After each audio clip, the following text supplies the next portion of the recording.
What happens when an army is exhausted, freezing, and surrounded by danger, but refuses to give up?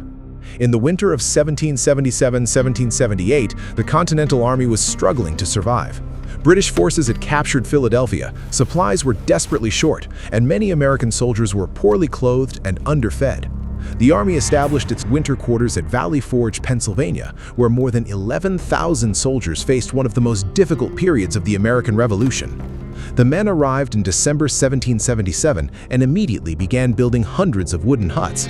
These crude shelters provided some protection from the cold, but they could not solve the Army's larger problems. Food deliveries were unreliable, clothing was scarce, and disease spread rapidly through the crowded camp. By February 1778, conditions had become especially severe. Some soldiers lacked proper shoes, coats, and blankets.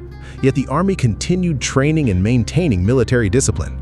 A major transformation began when Baron Friedrich Wilhelm von Steuben, a former Prussian military officer, arrived at Valley Forge. Beginning in February 1778, he introduced systematic drills and taught soldiers how to move, load muskets, maintain formations, and operate more effectively as a unified force.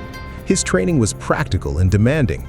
Instead of simply teaching complicated European battlefield theory, he demonstrated techniques directly to American soldiers and helped establish standardized procedures throughout the camp. When spring arrived, the Continental Army was different from the force that had entered Valley Forge months earlier. The soldiers were still facing shortages, but they had greater discipline, organization, and confidence. On June 28, 1778, these improvements were tested at the Battle of Monmouth in New Jersey. The Continental Army fought British forces in a major engagement and demonstrated that its battlefield discipline had significantly improved. Valley Forge was therefore not simply a story of suffering, it was a story of transformation. The Army entered the winter weakened and uncertain. It emerged better trained and more capable of fighting. That harsh winter helped turn an inexperienced revolutionary force into a more professional American army, and its lessons would influence the struggle for independence for the remainder of the war.